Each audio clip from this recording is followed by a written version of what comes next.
Halo kata, thank you for joining me lo this podcast for today. Topic where me like discussing lo today digital media, right? Digital media and evangelism. So basically, we want to focus around the idea where digital media is an important part in evangelism, especially in this time and age, and the audience that you're trying to reach. I did a little research on how important it is and what we can do as a church and as individuals who call ourselves Christians, and what we can do to better influence the audience on media, especially digital media, social media, and all those form of mass media. All right, so let's just go straight into this idea. So when I did a few research on understanding what digital media is, me come to realizing digital media is a virtual representation of the essence of our culture. So you look good, it's a virtual representation of our culture and how we pass information. So if you look into the definition of digital media, by realizing digital media is defined as digitized content that can be transferred through the internet, computer, or networks or various electronic devices. So basically, it's like contents being digitized and passed electronically. Yeah, like messages before you miss a saliman to run from one place to another to pass the message around and so forth, and all those different forms of cultural ways to pass message and contents. Today, it's now seen as digitized, where we digitized our messages that no one has to run for a kilometer or two to pass messages around. It can be transferred through the internet or electronically, through various electronic devices. So this includes all different forms of platforms. Like we have websites, we have applications, we have digital images, videos, audios. These are things that are means and platforms that we have come to use to pass information through media. So basically, digital media, as I've come to realize, it's a virtual representation of our culture and the way we pass information. So me just like look now, go inside long this understanding of the term digital evangelism or digital media and evangelism. And so what is it? How can we define it? What is digital media? So digital media is basically defined as how you promoting good news to big man or the gospel and the teachings of Jesus Christ through the digital space.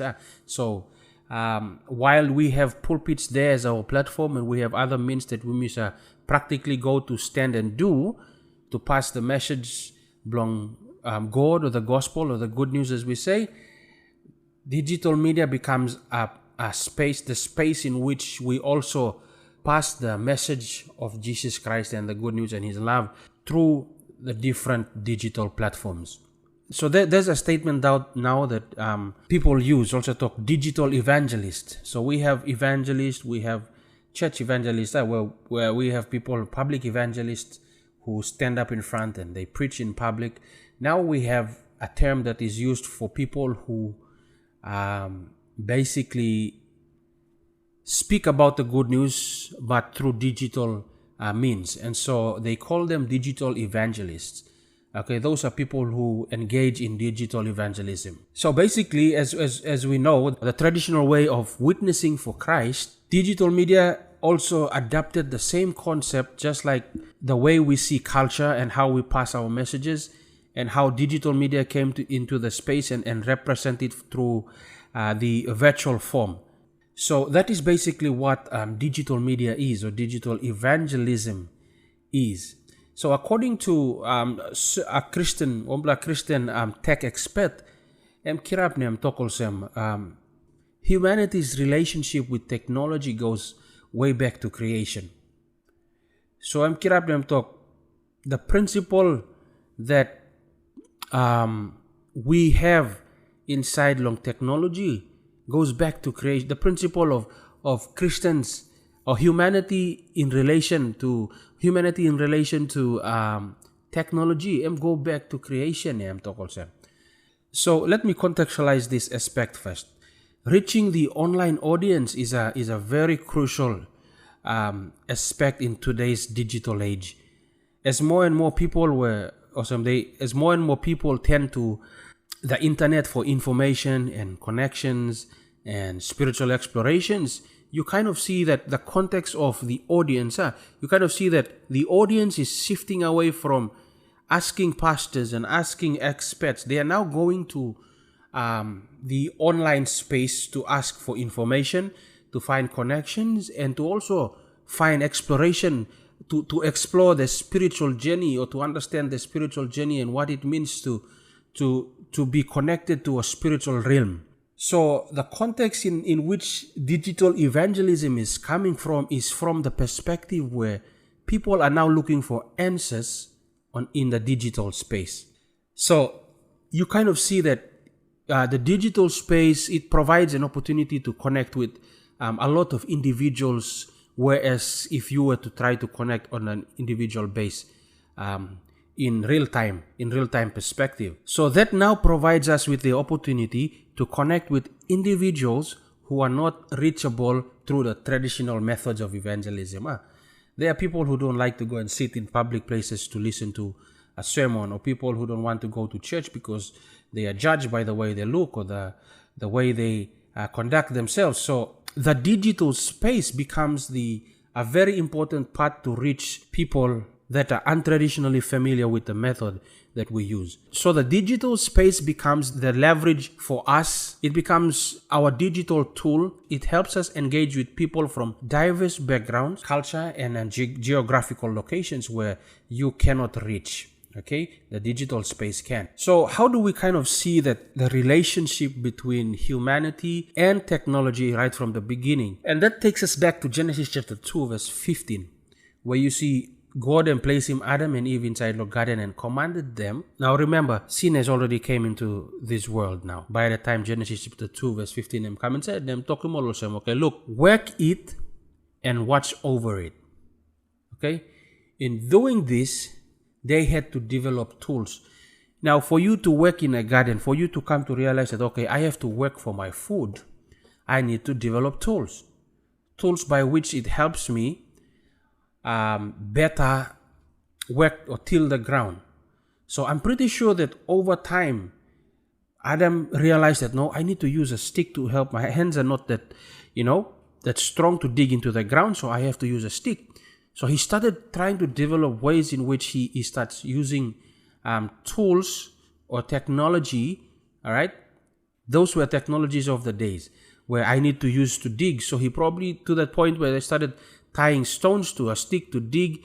And then as time went by, technology started developing into different ways where the people at the time could better help them live life on earth. So that makes us realize that when sin came into this earth, Adam and Eve were placed in a position where they had to work hard to survive. All right. And again, they had to develop tools to survive. So that became the important, idea of making adjustments to the different phases of life as they keep living life. All right. So how can we come to see the church? So now we're going to look into the church's use of digital media. Now, technology such as projector or projection systems and computers, they have become a major aspect in our church worship in the last decade. Previously, this wasn't part of our worship programs. The projectors were not part of our worship programs. Computers weren't part of our worship programs. It was the Bible and you. It was the church hymnals and you. But we have come to the point where we have to find ways to adjust. So basically, the church has come to now accept technology as part of its system. Before you use your mic, we do now, because we realize the importance of projection. We realize the importance of the message needs to reach people properly. So we want proper messages, proper sound equipments. We want projectors to better illustrate our stories so that you can see pictures in real time. Before, you use him scroll. You use him scroll and you flip through each pages. Now we use projectors. We kind of get up to date materials straight on the spot, and we keep using them. So those are some very important technologies that Yumi Oklo Yusim in the recent past decade. So as children of God, Yumi, we all are called to do His work. We need to understand this. Yumi all ketayate, we are God's children, and as such, we are called to do His work. Now, I want to bring to your attention the commission that we have. We are familiar with the commission that God gave to His disciples, but I want to bring to light a different view that contextualizes the idea of digital evangelism. Now, we have a corporate mission or a corporate commission, and that is in Matthew chapter 28, verse 19 to 20.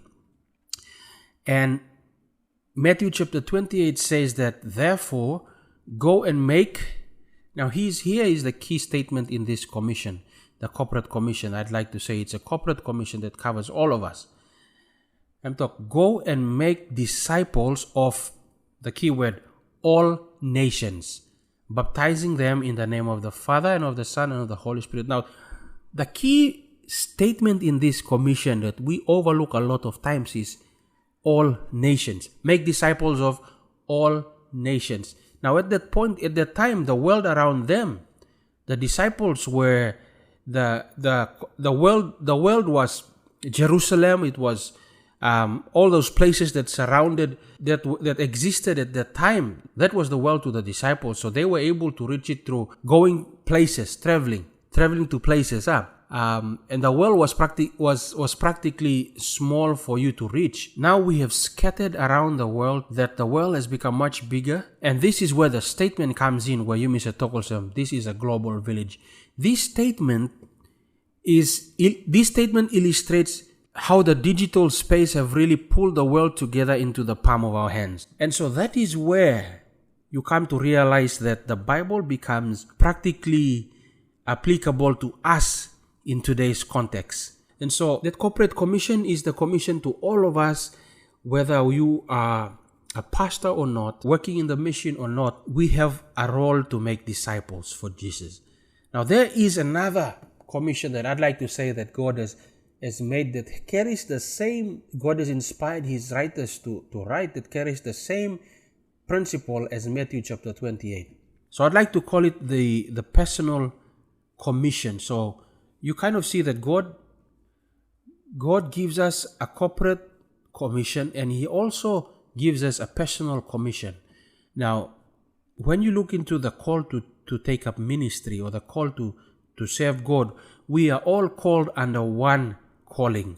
But within that calling, we all have personal callings that God has given us, that personally call you to do something.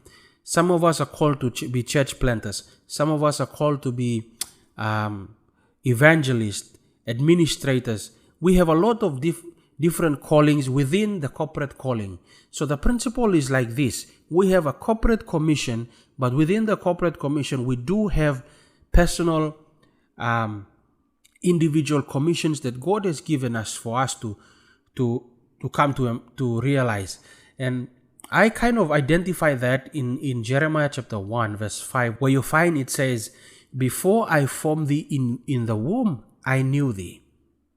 Before you were born, I set you apart, and I appointed you as this is where the key word comes in, prophet to the nations.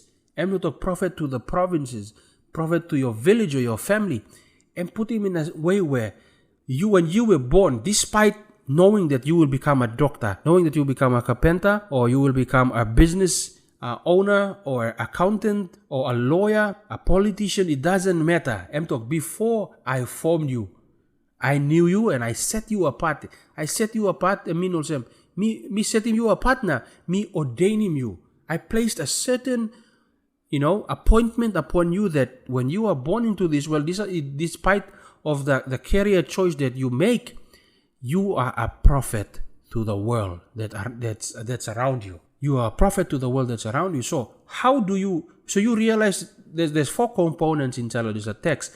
Set apart, 1, appointed or ordained, 2, third, prophet, and nations. So what does a prophet does? Prophets are people who carry the message of Jesus. So it basically says that you do not have to be a prophet or say a pastor to preach the word. As long as you are a Christian and you accept to follow Christ, you are placed with a responsibility to represent him and to share his love to others. And so you are also a prophet despite of the career choice that you choose to take. And now the word that is also in line with Matthew chapter 28 is the nations. Matthew chapter 28 says all nations. Jeremiah 1:5 says to the nations. So you see that it tells us that we have to reach beyond our boundaries. Go beyond our boundaries. So if you get to see that from a practical perspective, it's very much applicable to us now than ever before. Because we do now have an avenue to reach the world.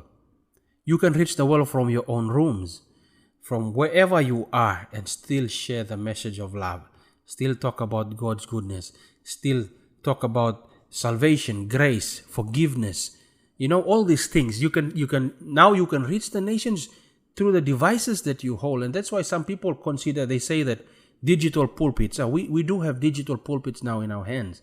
You kind of see that having a digital pulpit, it sets a platform for you to reach all nations at once. Because you are set apart out of the millions, appointed by the Holy Spirit as a prophet of the gospel commission, to speak of God's love to all the nations. And so your time is now. My time is now. You are that generation. You are that chosen generation. You have a digital pulpit before you to reach all nations. And if we can do justice to this time and the platforms and the resources that God has placed in our hands, we will enhance the coming of our Maker. There are 3 top social media platforms that UMISA Youth Church is blaming today. Because social media is a great tool to engage our community. In fact, 81% of people have now social media profiles. 81% is a big number. 81% of the world's population is on social media. Now, why is digital evangelism important? Suppose you look in research I found in 2017, they made a research and the average person spends around 2 hours a day on social media, which adds up to 5 years and 4 months of our lifetime. You kind of 2 hours a day on social media. If we spend 2 hours a day on social media, and that's not like sitting for 2 hours, that's like accumulation, accumulation of like 10 minutes in the morning, you go walk, and then another 10 minutes you're on Facebook, and then you're on WhatsApp. So all those times, those little times when you add up in a day of 24 hours, 2 hours of your time is spent on social media. And they try to see that, okay, if we are spending 2 hours every day on social media, you add up into the lifetime. You say 70 years, the Bible says we have 70 years to live. If you are going to have a lifestyle that 2 hours, if you're going to have a lifestyle of 2 hours every day on social media, at the end of the 70 years of your life, you would have lost 5 years and 4 months just on social media. And think about, that's just social media. Think about TV. Think about all the other things that we spend, and it just adds up to those years that we say that we are being productive, but we spend more time on social media. So what is it telling us? What is this telling us? This average is across the demographics. So how important it is, and why is it important?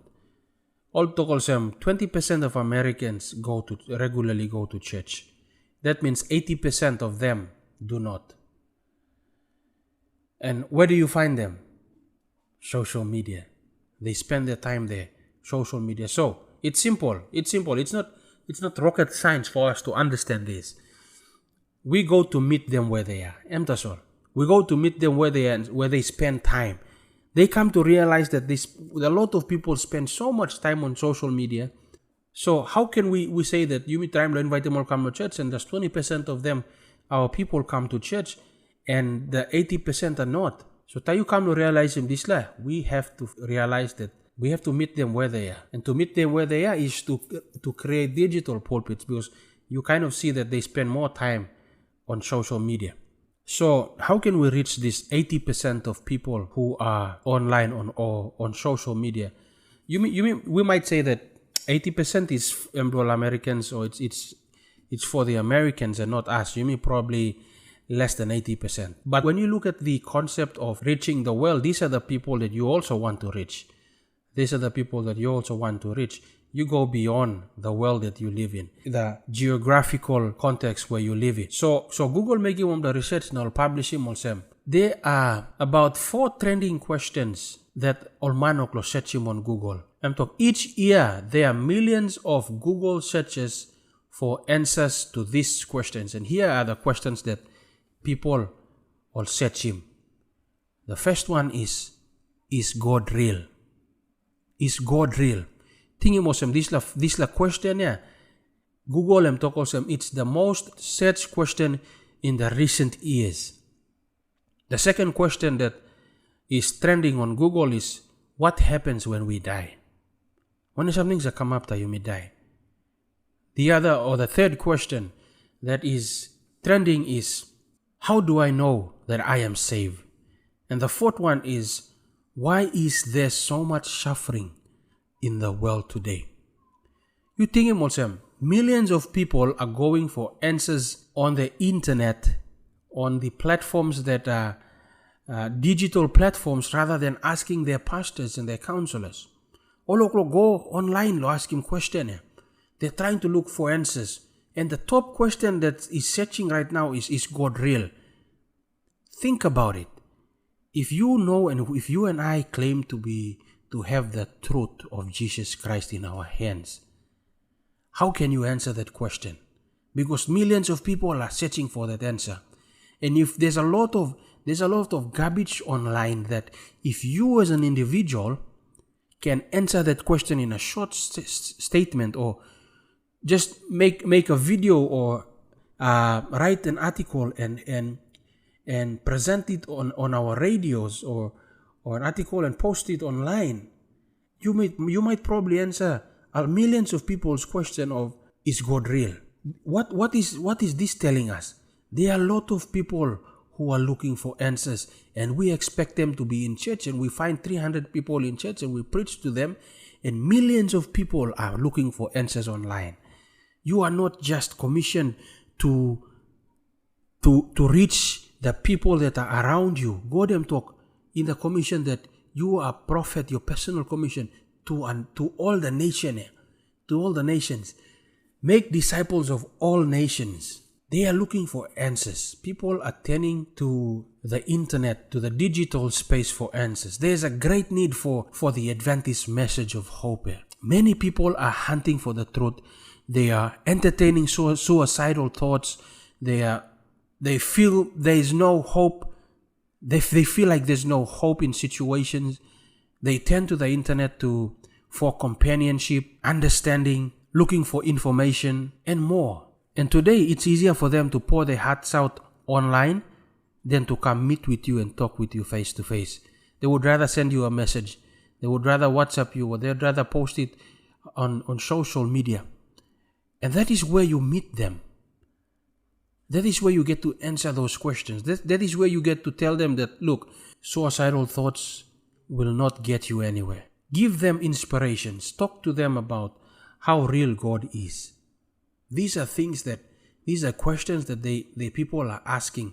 And because we are seeing them coming to church and we are preaching every day, we're thinking that we are reaching them, but a lot of these people are not there. They'd rather get the answers online now. In 2020, they released a statement now, Tokolsem. There are 30,000 people who search the word church online every month. And they mostly find opportunities to watch people in a building. People are searching for answers. People searching for answers need more than just a program to watch. 30,000 per month will search him keyword church online. And every time we'll search him church online, or look him to solo videos below a building and people sitting down and listening to the same thing that they try to avoid. All go watch him Ken inside law. social media, and they are searching for online churches. But how can you approach it in a way where you are talking to them on an individual basis rather than putting out a church service for them to sit down and watch again? People are searching for answers and not so much sitting down watching programs. And so there's a lot to talk about when it comes to the digital space and what we can do to help enhance the gospel of Jesus Christ to all the world. But in this first few minutes that I've taken you through this, the understanding of digital media and evangelism, it is for us to realize that we have a very big need. We have a very big need of people who are searching for Jesus Christ that are now spending so much time online than in our churches. And that is something that we need to come to embrace. I would go into the second part of my podcast in the next episode, but for now I'll just leave it as it is and just give us a view into what we need to do and where we need to start realizing and focusing our attention on the people that are not in our churches, rather the millions that are out there on social media and in the digital space.